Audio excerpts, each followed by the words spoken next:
So today we are joined by Mr. Mark Mears. How are you, Mark? Good, thanks. And yourself?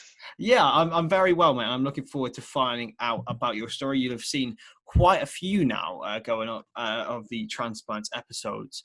And yeah, we're looking forward to finding out another great story today. So, Mark, sort of talk us through your childhood. Was it always in the pipeline that you were set to have this transplant, or was it just out of the blue?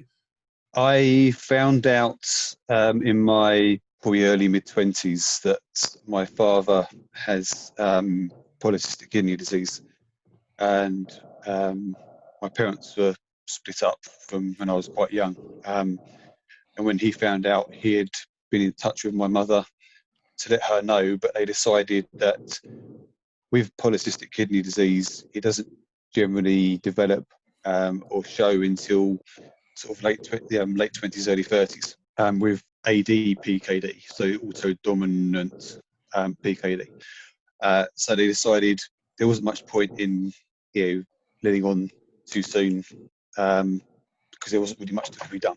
Yeah, so they sort of kept it for me for a while, and then when they did tell me, it was a case of, well, there's nothing that can be done. We just sort of carry on with life as normal until such a time we find out what the deal was. I was in on a cycling holiday.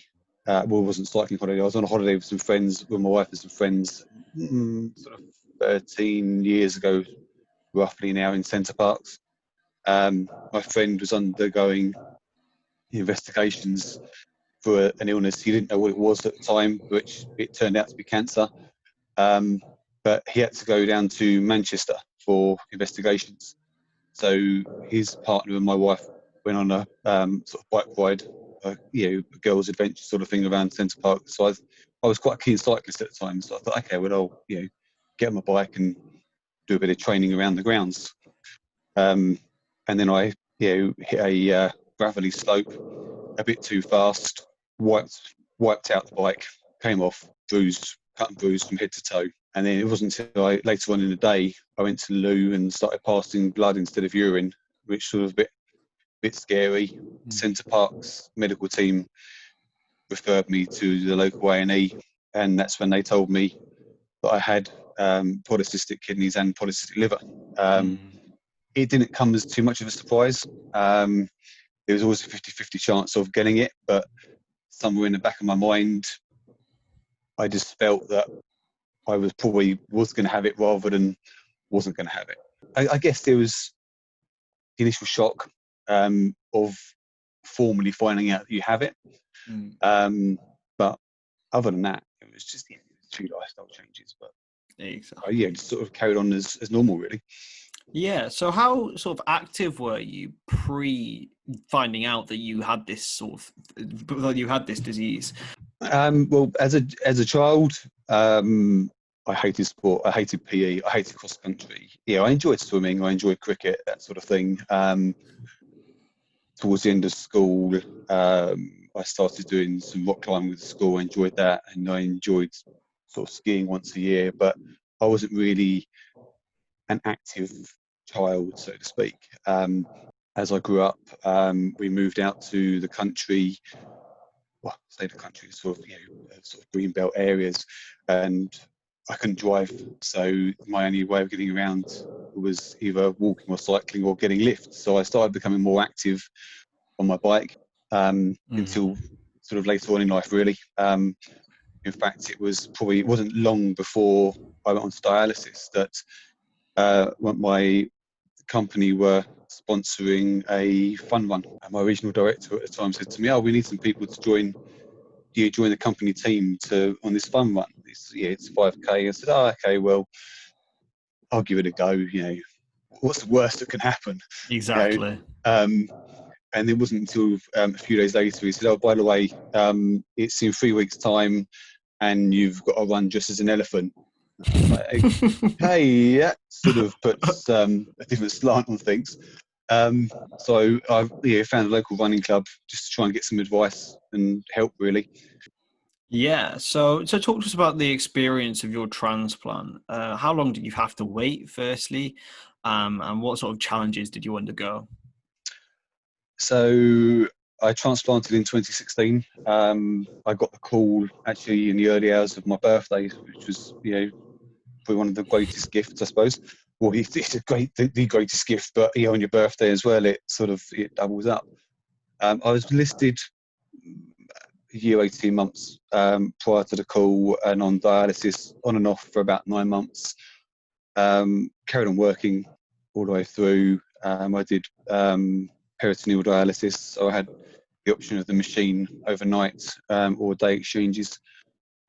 Probably dialysis was probably my darkest time because I had so many problems with dialysis at the beginning. It's funny really because my father did peritoneal dialysis as well. It was a breeze for him. Had no issues whatsoever. I think I just had some blockages in the upper bowel system, which was making it awkward. So I was in and out of Guy's hospital. I probably spent more time in Guy's than I did in my office at one point, and the office was very accepting and accommodating for that. But yeah, as I say, I still carried on working, and it was just, and having a son as well. Our son was 6 months when I started dialysis. So yeah, at one point I nearly gave up. I just needed to turn around to Guys and said, I just want to go palliative. I can't do this anymore. And it was the team at Guys and my family that really kind of convinced me that actually it was worth the fight, worth keep on going with it. And I did, and it was it was clearly the best thing that I did, really. Yeah, absolutely. And so you had your transplant in 2016, and you Yeah. got out in time for your first transplant game. So how did you first hear about transplant sport? So I went as a spectator in 2016 to Liverpool, and it was actually a dialysis nurse who was telling me about Transplant Sport and how I think they had a tennis player or table tennis player or something through their dialysis unit.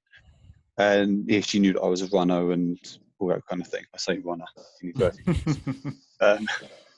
And yeah, we got talking, and at the running club, we had a fitness walking group. And at the time, the leader of the fitness walking group is also a transplant recipient of 26 years now. And she used to walk at the games, doing the speed walking.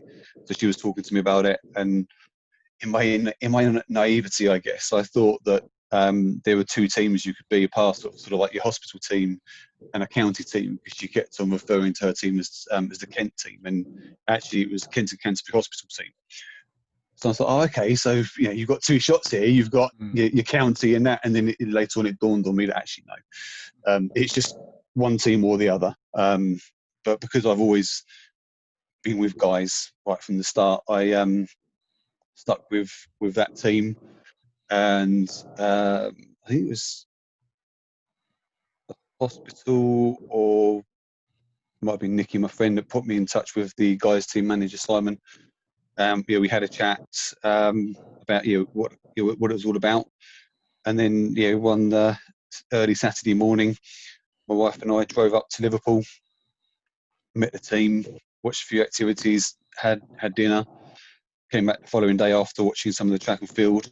It was sort of a bit of a dash back to Kent, because I had the running club that night, and I was in the middle of a beginners course, taking some beginners out. So it was literally a sort of whirlwind visit. But I think it was hearing some of the stories of the team, but also watching the track and field on the Sunday, watching the youngsters really kind of giving it all. Watching every age category, every ability. You've got the elites and you've got the people that are just there to have fun, and it was just, I don't know, just the warmth of everybody and the spirit, the camaraderie. It really sort of brought it home. And I made a couple of videos and I sent it to the running club, put it on their Facebook page, and said to my beginners, right, if any of you are thinking that you're not coming out today because it's too hot or because you can't do it, watch some of these videos. And if these videos don't make you realise what you've got, that you can do it, then I'll be amazed. Yeah. So talk to me about the events and how you felt when you first competed. So my main event is the 5K speed walking, and my first competition was North Lanarkshire in 2017. Um, I didn't know what to expect really in terms of the competition. So we'd watched my friend Nikki walk in Liverpool, but the main focus was really watching her, not everything else about the race. And the ladies' race is 3K, whereas the men's race is 5K. So I sort of rocked up with an old pair of trainers on and thought, well, we'll give it a go. Lovely setting around a big lake in the National Country Park. Started walking. There's another chap, a younger lad from up north, just having a chat with everybody. And I think this is a race. People don't talk during races, but yeah, I mean, he was there to have a good walk, have a chat, and it was fantastic. And sort of he was overtaking me, and I was overtaking him, and it was fantastic. And then at the end of the race, there was a chap in front of me, and he's already been in front of me the whole way around. He was in my age category, and I thought, right, this is it. This last strength, this last kind of 100 yards or whatever. I've really got to get it. Um, didn't have any idea what position he was in or anything. And he just pipped me by a couple of seconds, and it turned out that we both placed. He got silver and I got the bronze. So for my first games coming away with a bronze, it was fantastic. And then at that point onwards, I'm thinking actually, I always knew I was a reasonably quick runner, but I've actually got something to build on here. Let's see what happens. And then we went to Birmingham in 2018. Similar crowd in the event, similar race field. Mike from Dublin, who got to gold in Scotland, was there. Really lovely chap, gives everyone encouragement, walks the route beforehand, tells everybody where the hot spots are, what to look out for. Again, it's sort of like it's a competition. Where are you telling?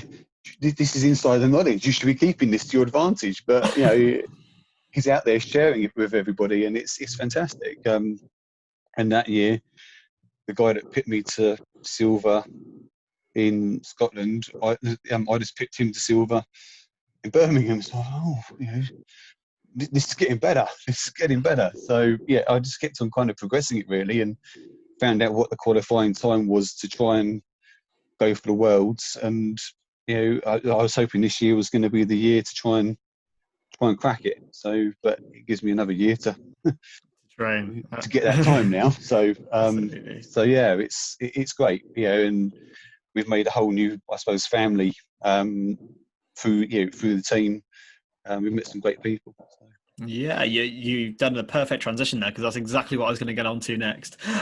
So you mentioned obviously the family and the guy even sharing his insider knowledge. That's some brilliant stuff. So what in particular mentally has the people of the transplant community done for you? We've met some really good friends through through the team and through the games in general. Last year, I was in the 200 meters in Wales. Track and field isn't my thing. I like to have, I like to pull my tick up basically and just do things for a laugh. With the exception of the walking, which I do it for a laugh, but also because it seems to be something I'm good at. I did the 100 and the 200 last year, and there's a chap in the 100, and we're sort of like, we're just here just to have a crack. And Yeah. we raced, and then he was in the 200 as well. And as we started off, it's like we've got no chance here. It's just too hot, and we were pretty much neck and neck the whole way through. And the guy came over the tunnel and said, "Oh, I reckon there's a bit of a plot going on here. These two seem to be crossing the line together." And I said, "I'm up for that if you are." And we kind of, it was almost like we had this pact that we were just going to cross the line together, and it was great, having a chat on the way around. He's Anthony Nolan, and he got to the end, and I thought I could just pit this. I've got a little bit of I've got a little bit of energy here. I could just, a little spur, I could just have it. And I thought, no, we've got this packed, you know, and we crossed the line together. And it turns out he was a millisecond or two in front of me. Oh. And finally, we always ask this. We're going to make one massive graphic when this series is over. But can you give me 3 words to describe what Transplant Sport has done for you? Family, spirit, and I think humour. So thank you very much, Mark, for joining us. It's been a pleasure hearing about your story and your experiences with the games. I'm sure we'll be having a lot of these, but our aim is to get one out every single week before Leeds next year. We can do this, I promise you. So be sure to get subscribing for all of the new Transplants videos every single week, and we will see you next time.